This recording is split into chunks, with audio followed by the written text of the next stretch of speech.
दुनिया के सभी देशों में से Democratic People's Republic of Korea, जिसे आमतौर पर उत्तर कोरिया कहा जाता है, शायद सबसे ज्यादा रहस्यमयी है। द हर्मिट किंगडम कहा जाने वाला ये देश न सिर्फ अलग अलग रहने और स्वतंत्रता के लिए रहने के लिए मशहूर है, बल्कि मानवाधिकारों की चौंकाने वाली कमी के लिए भी मशहूर है। क्योंकि ये देश supreme leader Kim Jong Un के कठोर तानाशाही शासन के तहत रहता है, इसलिए यहाँ के कानून दुनिया में सबसे ज्यादा कड़े हैं। इस बात को ध्यान में रखते हुए आज हम आपको बताने वाले हैं नॉर्थ कोरिया में लागू किए जाने वाले सबसे अजीबोगरीब कानूनों के बारे में, लेकिन सिर्फ वो जिनके बारे में हमको पता है।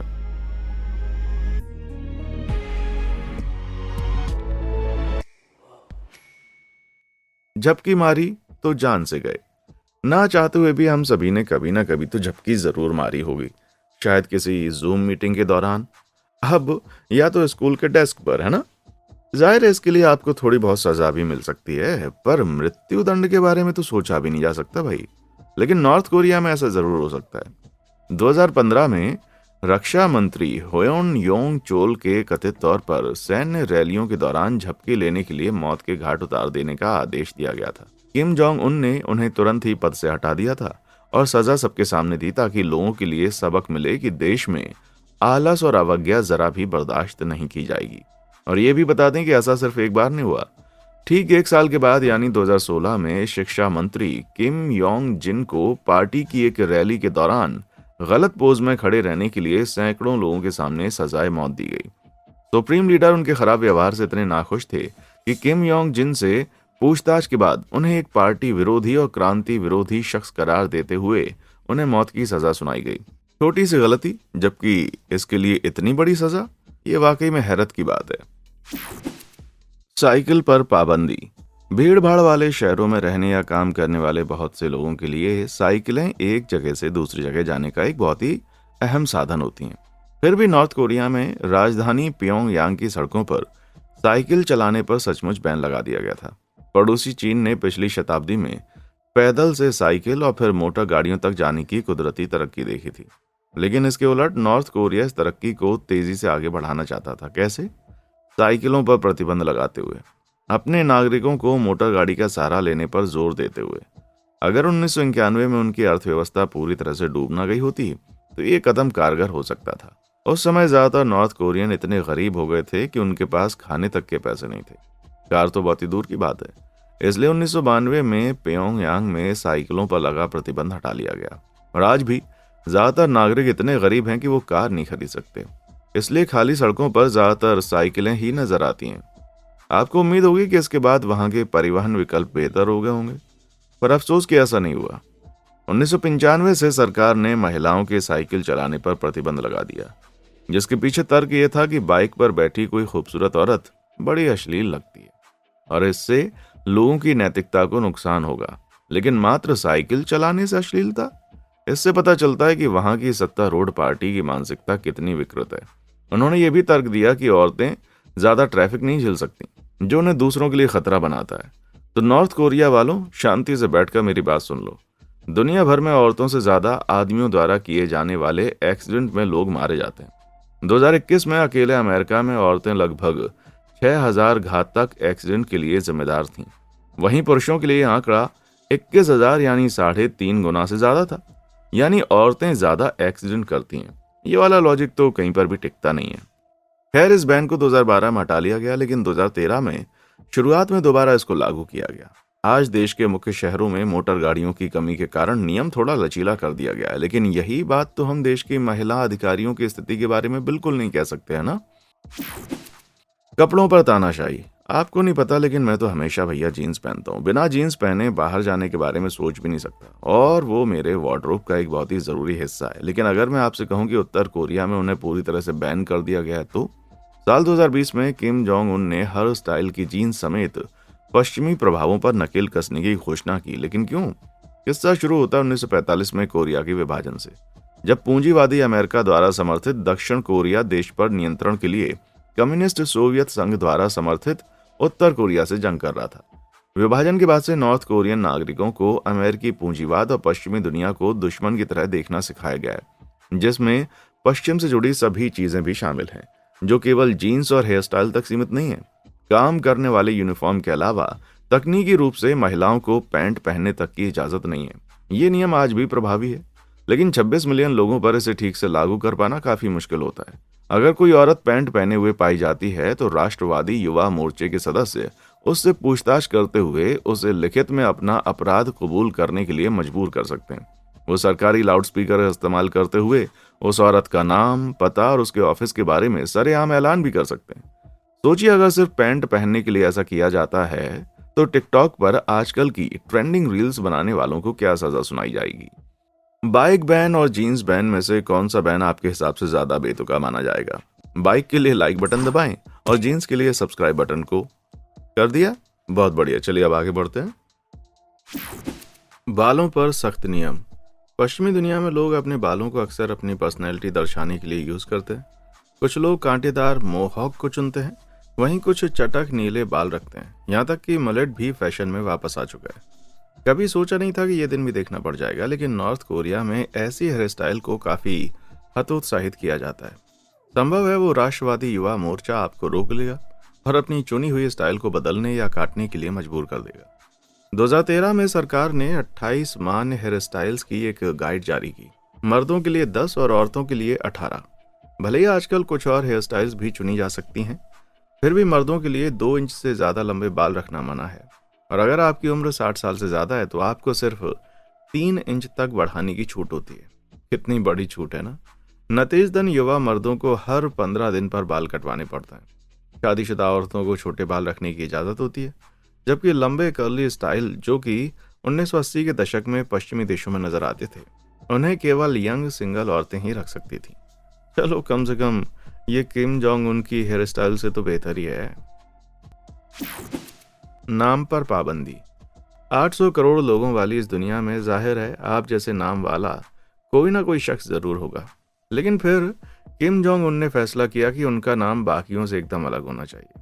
तो आज उत्तर कोरिया में कोई भी उनके जैसा नाम नहीं रख सकता। जी हाँ, जोंग उन नाम के सभी लोगों को 2011 में किम के सुप्रीम लीडर बनने के बाद अपना नाम बदलने के लिए मजबूर किया गया। हाल ही में उन्होंने अपनी बेटी किम जू ए के नाम को भी इस नियम में शामिल कर लिया, जो शायद उनकी उत्तराधिकारी हो सकती। हमारे पास सटीक आंकड़े तो नहीं है कि कितने लोगों को अपना नाम बदलना पड़ा, लेकिन जोंग उन उत्तर कोरिया में एक बहुत ही आम नाम हुआ करता था। यानी किम ने खुद को उन सभी पर राज करने वाला इकलौता जोंग उन बना लिया है। यार, मुझे जरा भी आश्चर्य नहीं होगा अगर पता चले कि कुछ हॉबिट इस तानाशाह को हटाने की कोशिश में लगे हुए हैं। कॉल करना भी एक जुर्म। सेलफोन टेक्नोलॉजी में हुई तरक्की के चलते आज आप दुनिया में कहीं भी किसी को भी कॉल कर सकते हैं, जब तक कि वे उत्तर कोरिया में ना हो। देश की सबसे लोकप्रिय मोबाइल फोन सर्विस कोरियोलिंक सभी इंटरनेशनल कॉल्स को ब्लॉक कर देती है। बॉर्डर पर सिग्नल जैमर लगे हुए हैं और लगभग सभी इलेक्ट्रॉनिक कम्युनिकेशंस पर नजर रखी जाती है। अनुमान के मुताबिक उत्तर कोरिया के लगभग 800 घरों में कम से कम एक में मोबाइल फोन जरूर है, लेकिन महज एक इंटरनेशनल कॉल करने पर सजाए मौत हो सकती है। पर ऐसा आखिर है क्यों?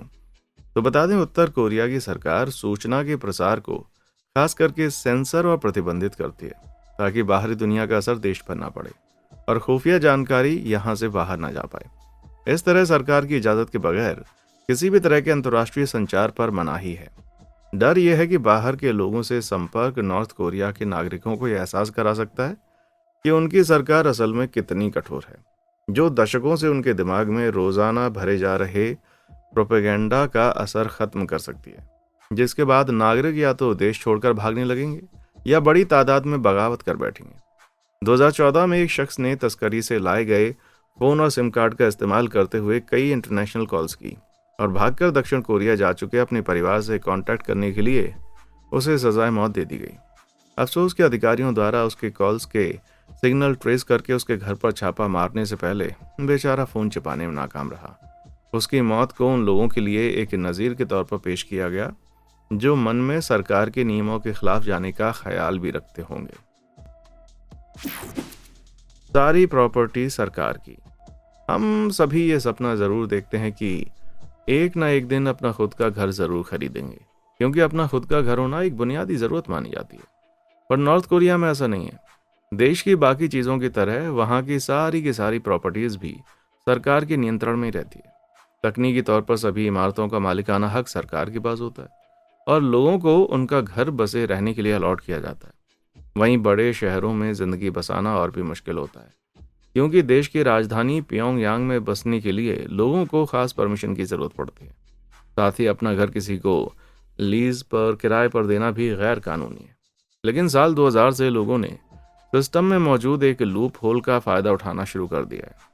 लोगों के पास संपत्ति पर अधिकार तो नहीं होते, पर उनमें रहने का अधिकार जरूर होता है। रहने के इस अधिकार की पुष्टि इप्स जंग कहे जाने वाले एक सर्टिफिकेट द्वारा की जाती है, जो साबित करता है कि कौन शख्स किस जगह पर रहता है। लोग नाम बदलकर नए सर्टिफिकेट बनवा रहे हैं और पुराने वाले को रद्द करवा रहे हैं, जिससे किसी बिल्डिंग में रहने का अधिकार दूसरों को मिल जाता है। लेकिन चूंकि ये पूर्ण रूप से कानूनी नहीं है, इसलिए नगर निगम के अधिकारियों को नजरें फेरने के लिए घूस वगैरह देनी पड़ती है, जैसे सिगरेट का एक पैकेट या शराब की कोई बढ़िया सी बोतल। वहीं अगर नगद घूस की बात करें तो मात्र 50 से 100 अमेरिकी डॉलर में नया सर्टिफिकेट बन जाता है। जाहिर सी बात, अगर आप लोगों की जिंदगी पर इतनी कड़ी पाबंदियां लगाएंगे तो वो उनसे बचने का कोई ना कोई जुगाड़ तो ढूंढ ही लेंगे। हंसना मना है। उत्तर कोरियाई सरकार द्वारा लागू किए जाने वाले सभी बेतुके कानूनों में से यह अगला कानून शायद सबसे ज्यादा बेतुका हो। किम जोंग उन की सरकार ने 8 जुलाई को मुस्कुराने पर पूरी तरह से पाबंदी लगा रखी है। ये तारीख देश के संस्थापक और पूर्व राष्ट्रपति किम इल सुंग की पुण्यतिथि के रूप में मनाई जाती है, जिनका निधन 1994 में हुआ। उनकी पुण्यतिथि पर लोगों के मुस्कुराने, जोर से बात करने, पार्टी करने या शराब पीने पर पूरी तरह से पाबंदी होती है। कोई भी उत्सव या मजेदार गतिविधियां आयोजित नहीं की जा सकती। यानी अगर उस दिन आपका बर्थडे हुआ तो समझिए आप बड़े अनलकी हैं भाई। इन नियमों को तोड़ने वालों को लेबर कैंप भेजा जाता है या सजाए मौत भी दी जा सकती है।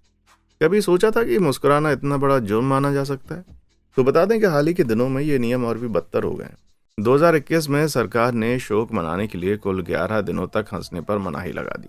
ये नियम किम जोंग इल की मृत्यु की 10वीं वर्षगांठ के सम्मान में लागू किए गए थे, जो किम जोंग उनके पिता और देश के राष्ट्रपति थे। मानना पड़ेगा कि ये तो अब तक की सबसे अजीब खानदानी परंपरा है भाई।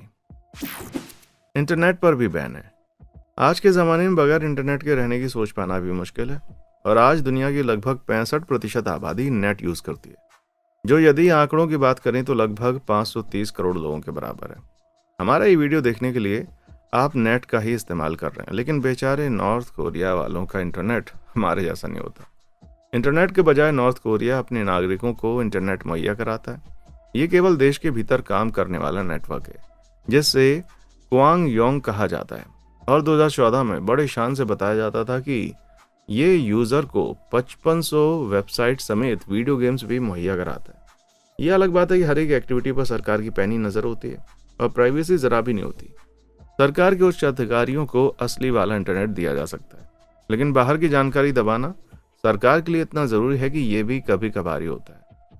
साल 2016 में एक सिक्योरिटी एक्सपर्ट ने पाया कि उत्तर कोरिया ने इंटरनेट की 28 पॉपुलर वेबसाइट्स की अपनी खुद की नकल बना रखी है। trend.com.kp जो राजनीतिक टिप्पणी वाला एक पेज है, जिस पर करीब 1.8 करोड़ से ज़्यादा सदस्य जुड़ चुके हैं। वहीं cooks.org.kp रेसिपी बताने वाली एक वेबसाइट है, और corefilm.com.kp जिस पर आप सैकड़ों कोरियाई फिल्म्स और एनिमे तक देख सकते हैं। जी हाँ, एनिमे भी।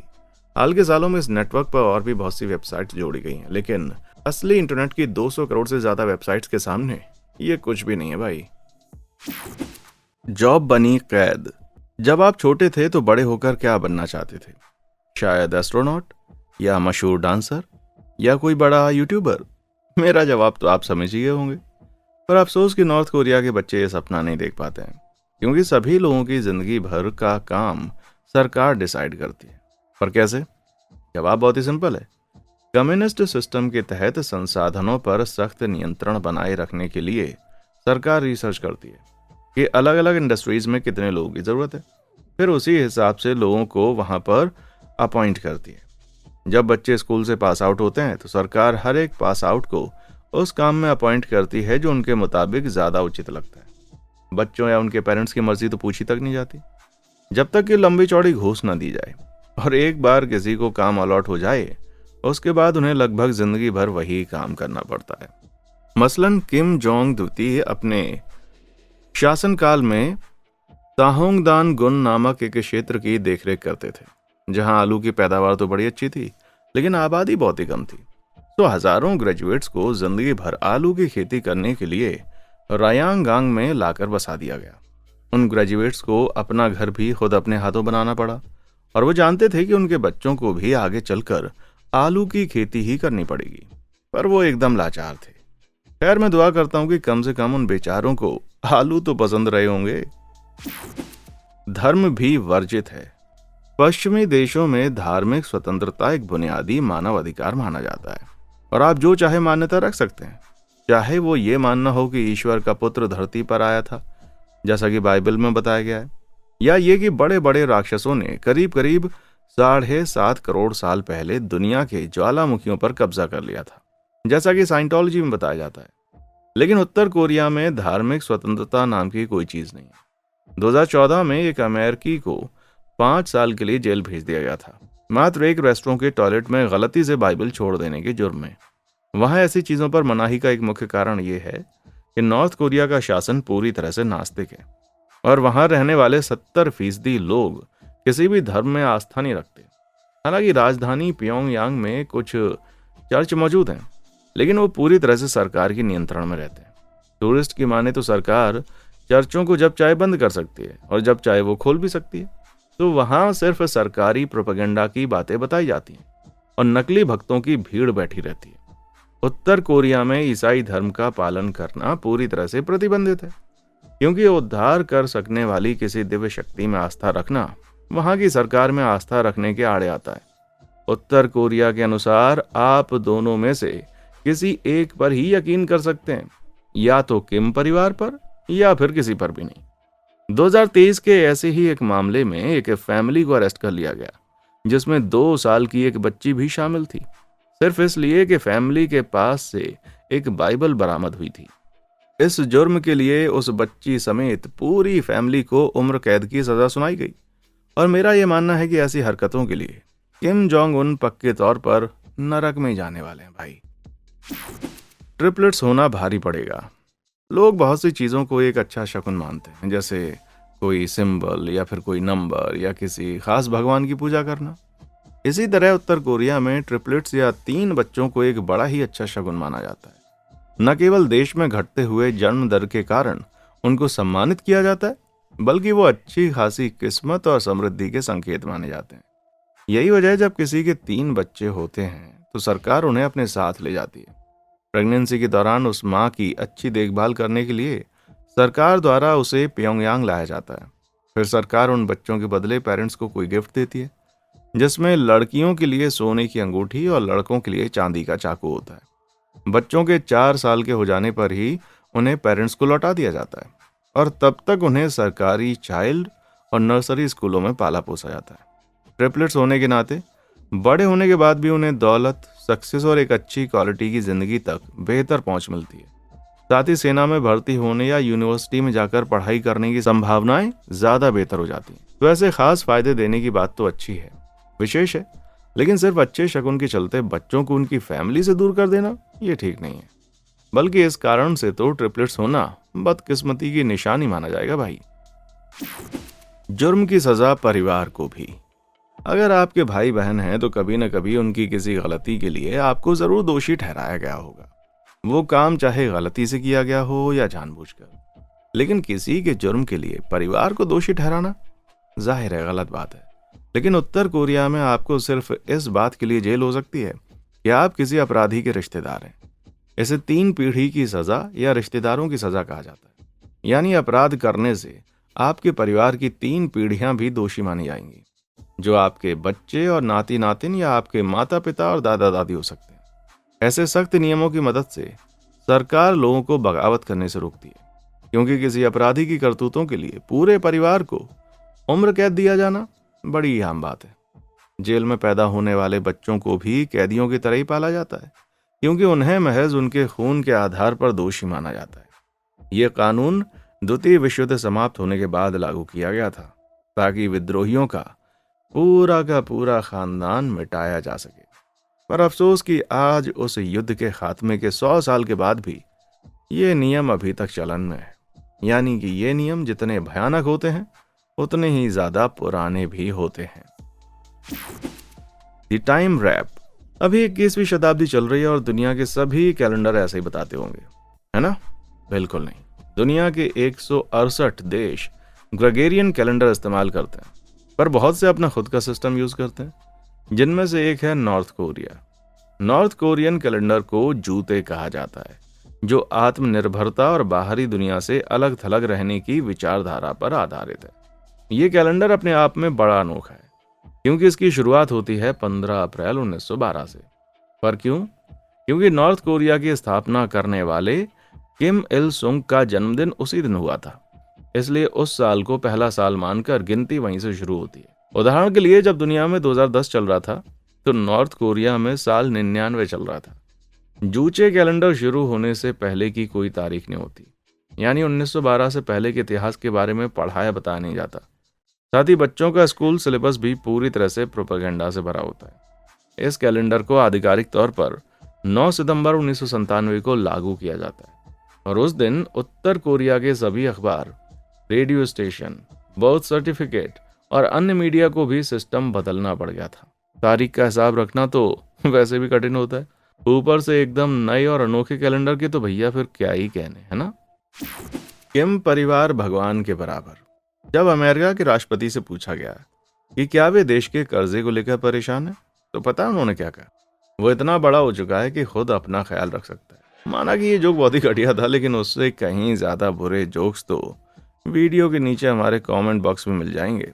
लेकिन उत्तर कोरिया में ऐसा कोई मजाक करना, जहां तक हो सकता है उसकी वजह से आपकी जान भी चली जाए। जी हाँ, ऐसी कोई भी चीज जो खासकर किम परिवार का अनादर करती हो, उसे ईश निंदा के बराबर माना जाता है, जिसके बहुत ही गंभीर परिणाम हो सकते हैं। भले ही वो एक छोटा सा मजाक हो, और जरूरी नहीं है कि ऐसा अनादर बोलकर ही किया जाए। किम इल सुंग और किम जोंग इल की फोटो यहाँ हर घर में लगी होती है, और उनके साथ उनके फोटो वाला पार्टी बैच सीने पर लगाना सभी के लिए जरूरी होता है। इनका रख रखाव या साफ सफाई ठीक से न करना आपको परेशानी में डाल सकता है। इससे निपटने के लिए लगभग सभी घरों ने इन फोटोज को अच्छे से साफ करने के लिए अलग से एक आदमी काम पर लगा रखा है। किम परिवार और उनकी सरकार को सम्मानित किया जाना चाहिए, या कह लीजिए लगभग भगवान के रूप में देखा जाना चाहिए।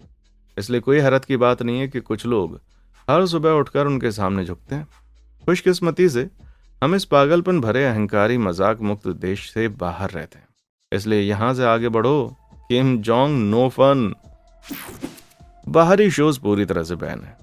1960 के दशक में पश्चिमी देशों के घरों में टीवी एक जरूरी चीज बन गई थी, जिसमें देखने के लिए सिर्फ 3 चैनल होते थे। बेशक आज आपके देखने के लिए सैकड़ों चैनल्स मौजूद हैं, लेकिन नॉर्थ कोरिया वाले अभी भी बीते जमाने में अटके हैं। वहां सिर्फ 4 सरकारी टीवी चैनलों में से एक को चुना जा सकता है, और उन पर भी सिर्फ सरकार और उसकी उपलब्धियों का महिमा मंडन करने वाले प्रोग्राम दिखाए जाते हैं। इसके अलावा सब कुछ प्रतिबंधित है। ये सभी विदेशी मीडिया पर लागू होता है, जिसमें फिल्में, म्यूजिक और किताबें भी शामिल हैं। अगर प्रोपेगेंडा डिपार्टमेंट को किसी के पास प्रतिबंधित लिस्ट में से कोई भी एक चीज मिल जाती है, तो पूरा का पूरा कलेक्शन खत्म कर दिया जाता है, और सजा प्रतिबंधित आइटम के कंटेंट के हिसाब से डिसाइड होती है। कोई भारतीय फिल्म देखने पर आपको जेल हो सकती है, लेकिन अगर कोई अमेरिकी फिल्म देखते हुए पकड़ गए ना, तो सीधा सजाए मौत मिल सकती है। 2021 में south Korean thriller series squid game की कॉपीज बेचने के लिए एक शख्स को गिरफ्तार किया गया था। यह अपराध विशेष रूप से गंभीर था क्योंकि शो में उत्तर कोरिया के शासन का उल्लेख किया गया है, और एक काल्पनिक भगोड़े को शामिल करके इसे नकारात्मक रूप से दिखाया गया है। लेकिन एक्सपर्ट्स के बीच इस बात को लेकर विवाद है कि ये खबर सच है या नहीं, क्योंकि कोविड लॉकडाउन के दौरान देश की बॉर्डर को पूरी तरह से सील करके व्यापार वगैरह बंद कर दिया गया था, जिससे शो की तस्करी असंभव हो जाती है। बता दें कि उत्तर कोरियाई सरकार ने खबर का खंडन नहीं किया है, तो हो भी सकता है कि शायद सरकार ने लोगों को डराने के लिए ऐसे खबरें फैलाई हो। वैसे ये ट्रिक है बड़ी चालाक, पर साथ ही विचलित कर देने वाली भी है भाई। ब्रांड्स पर पाबंदी। आजकल लगभग हर सामान पर किसी न किसी ब्रांड का लोगो जरूर बना होता है, चाहे कोका कोला को ले लीजिए या हम सभी के मनपसंद मैकडोनल्ड्स को। लेकिन नॉर्थ कोरिया को मानो ब्रांड से नफरत है, और खासकर उनसे जो कि अमेरिकी हैं। ट्रेंडिंग को पूंजीवाद से जोड़कर देखा जाता है, जो क्रीम परिवार और सरकार की कट्टर कम्युनिस्ट विचारधारा के ठीक उलट है। इस वजह से ये देश दुनिया की इकलौती ऐसी जगह है जहां कोका कोला नहीं बेचा जाता और मैकडॉनल्ड्स ढूंढने के लिए भी आपको कड़ी मशक्कत करनी पड़ेगी। उनके पास अपनी खुद की फास्ट फूड चेन है, जैसे कि समता सॉन्ग, एक बर्गर जॉइंट जिसकी आउटलेट्स केवल प्योंगयांग में ही पाई जाती है, लेकिन ये केवल टूरिस्ट और हाई क्लास लोगों के लिए है, क्योंकि ये किम जोंग उनकी चाची द्वारा चलाया जाने वाला एक बिजनेस है। फास्ट फूड पर बेस्ड होने के बजाय देश के ज़्यादातर लोग किमची और आलू जैसे पारंपरिक फूड आइटम्स खाते हैं। बताया जाता है ये नियम पश्चिमी प्रभाव से बचने के लिए बनाए गए, लेकिन अमेरिका द्वारा उत्तर कोरिया पर लगाए गए आर्थिक प्रतिबंधों के कारण दोनों देशों के बीच किसी भी तरह का व्यापार वैसे भी नहीं हो सकता। व्यवहारिक रूप से ना के बराबर है, पर इस नियम में दोहरे मापदंड साफ नजर आते हैं। डेसोंग डिपार्टमेंट स्टोर प्योंगयांग में हाई क्लास लोग रोलेक्स, डियोर, शनेल जैसे लग्जरी ब्रांड और यहाँ तक कि एडिडास जैसे आम ब्रांड्स को खरीद सकते हैं, जो सभी पश्चिमी पूंजीवादी ब्रांड हैं। खुद किम जोंग और उनकी पत्नी री सोल जू इन महंगे पश्चिमी ब्रांड्स को बहुत पसंद करती हैं। यानी अगर आप गरीब हैं तो ब्रांड प्रतिबंधित है, लेकिन हाई क्लास माने जाने वाले लोग इनको खरीद लें तो फिर सब कुछ ठीक है ना? आपका तो पता नहीं, लेकिन मुझे तो ये साम्यवाद कम पूंजीवाद के एक नए ब्रांड के जैसा ज्यादा लग रहा है भाई। पहले फोटो बचाओ फिर जान। आग लगने पर आप सबसे पहले क्या उठाएंगे? जाहिर है आप अपनी कोई सबसे कीमती चीज उठाएंगे, है ना? पेरेंट्स फौरन अपना बच्चा उठाएंगे या कोई पेट ओनर अपना प्यारा पालतू पेट उठाकर भागेगा। पर उत्तर कोरिया में आपको सबसे पहले नेताओं की फोटो उठाकर भागना पड़ेगा। मैं मजाक नहीं कर रहा हूँ। कोई आपदा आने पर लोगों को सबसे पहले किम इल सुंग और किम जोंग इल की फोटो बचानी होती है, और उसके बाद ही वो अपनी खुद की जान माल बचाने का सोच सकते हैं। देश के नेताओं के प्रति सम्मान को कोरिया में बड़ी गंभीरता से लिया जाता है। 2020 में खबर आई थी कि 2 बच्चों की एक मां को अपने बच्चों को आग से बचाने और तस्वीरों को छोड़ने के बाद सचमुच में जेल भेज दिया गया था। उम्मीद है कि वो बेचारी मां अब जेल से बाहर आ गई होगी। साथ ही मुझे लगता है कि उत्तर कोरियाई सरकार को अपने लोगों से नफरत करना बहुत पसंद है भाई। खेल के नियम। अगर आपको बास्केटबॉल पसंद है तो उत्तर कोरिया का गेम देखते वक्त आप थोड़ा कंफ्यूज हो सकते हैं। जैसा कि हमने अब तक देखा, उत्तर कोरिया वाले हर काम अपने तरीके से कर सकते हैं, तो जाहिर है उनके बास्केटबॉल खेलने का तरीका भी थोड़ा अलग होगा। पहला ये कि ये मशहूर 3 पॉइंटर 4 पॉइंट्स के बराबर होता है। यदि गेंद बास्केट या बैकबोर्ड से टकराए बगैर नेट से गुजरती है और स्लैम डंक में एक एक्स्ट्रा पॉइंट दिया जाता है, जिससे ये 2 के बजाय 3 पॉइंट्स का हो जाता है। इतना ही नहीं, खाली जाने वाली हर फ्री थ्रो के लिए एक पॉइंट काट दिया जाता है, और खेल के आखिरी 3 सेकंड में किए गए किसी भी फील्ड गोल से न सिर्फ आपकी टीम को एक्स्ट्रा पॉइंट मिल सकते हैं, बल्कि 8 पॉइंट्स की बढ़ोतरी के साथ गेम का नतीजा भी पूरी तरह से बदल सकता है। गेम बराबरी या टाई पर भी खत्म हो सकते हैं, जो कि बास्केटबॉल के आम नियमों में कभी कभार होता है।